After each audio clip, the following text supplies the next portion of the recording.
Hello, this is Lori, and I am going to do another video tutorial with LissyKay Designs Special Sauce 2. So this is the second in a series called Special Sauce with Templates by LissyKay. I'm going to show you how to do a few things both in Artisan 4 and in Artisan 5 this time. So I'm starting out in Artisan 4, as you can see, and I want you to notice that while these two circles are photo spots, we can tell they're live photo spots even though they don't say insert a photo here because they have that blue handle. But if you click on all these other squares, these are not live, and I've made them not live for a reason. I want to show you how you can still work with them, both in Artisan 4 and in Artisan 5 very easily. So to begin with, in Artisan 4, with these little photo spots, I can go over, now I've got all my papers from a certain kit, and this kit is from K. Agard Splash Pad, and you can see that when I was looking, I searched for water, and I found all my kits that I have labeled water. So this is the one I'm working from. And like always in my photos not used, because I work within Windows folders, I just pulled over all of the photos. So, and I also added in K. Agard Splash Guard kit into my live text box over here. So I've got all of the information that I need. Now, with all of these little spots that are not live, I can fill them a couple of different ways. I could take one of my papers and I could say fill the selected element with this photo, and when it does fill in, let me zoom that up so that we can look at that particular spot. You can see that the polka dots on that paper are really, really tiny and they're hard to see. And there's no way for me to zoom this up because it's not live. But what I could do, and before I do this next step, I'm going to duplicate this photo. So now when I go down to the bottom, here's the duplicated one, and I can right mouse and I can say edit using the image editor. Now when I edit, I have a crop feature, and I can do a square crop, and I can make it really small and okay. And now look at it. I've got great big polka dots to work with.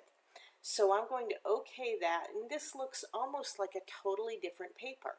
So I'm going to go select that same little spot. I'm going to right mouse and say fill the selected element with this photo again, and look at that. Now we've got zoomed up dots that are much more obvious.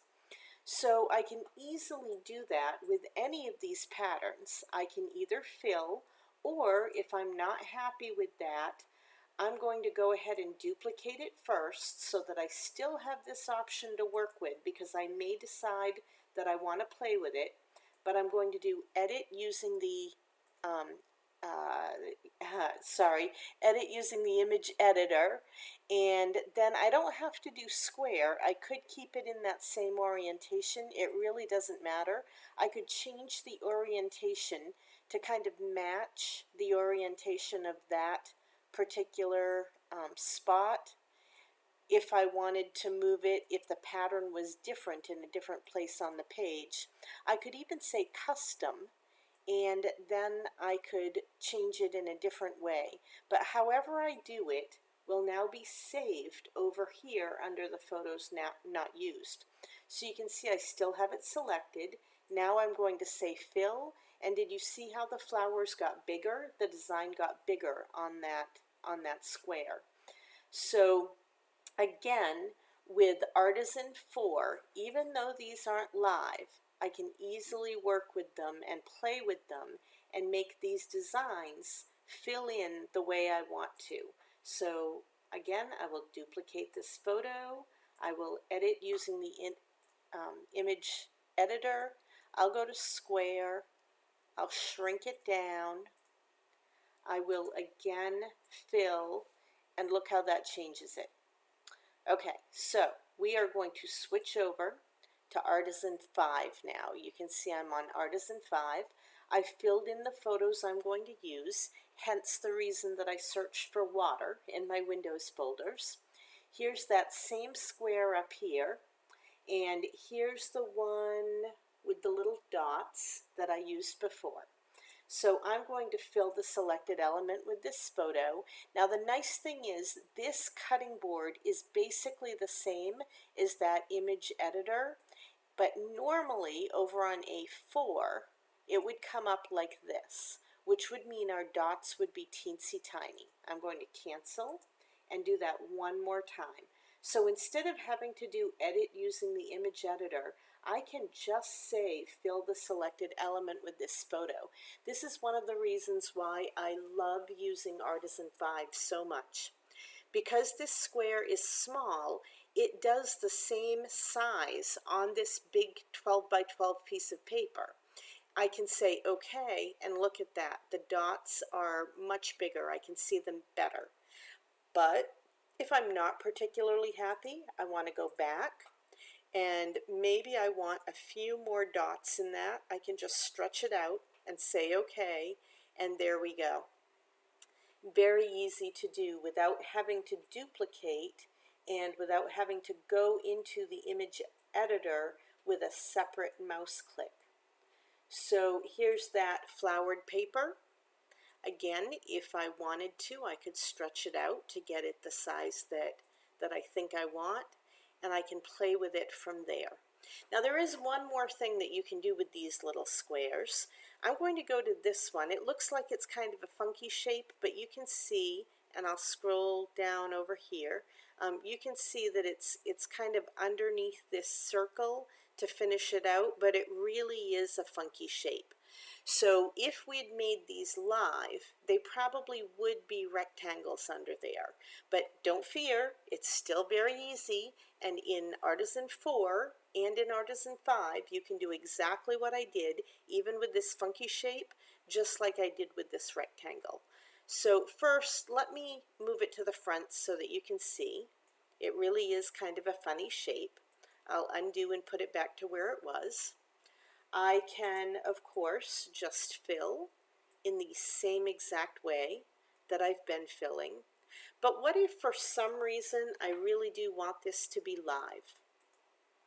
With this highlighted, I can go to Insert, Outliner. The outliner, I can now go to Fill, Convert to a Photo Drop Point, and that is now a live photo spot.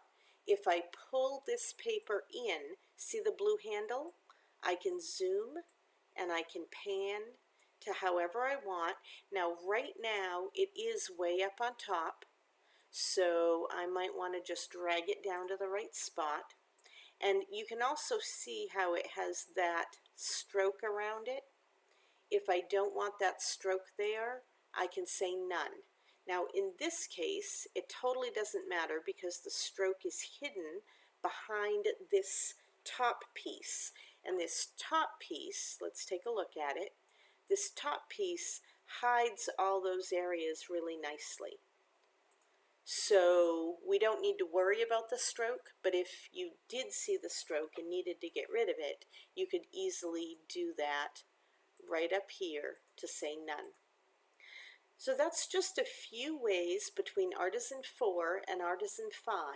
You can do some things that are very similar, but you don't need live photo spots in all of these different places in order to do it. So go get your free SpecialSauce2 template. And I know with Photoshop you can do things like clipping, so this isn't even an issue at all. But I know that artisan users, .page users, need to know some of these different little tricks, so hopefully that helps out. Have fun, take care, and have a great day.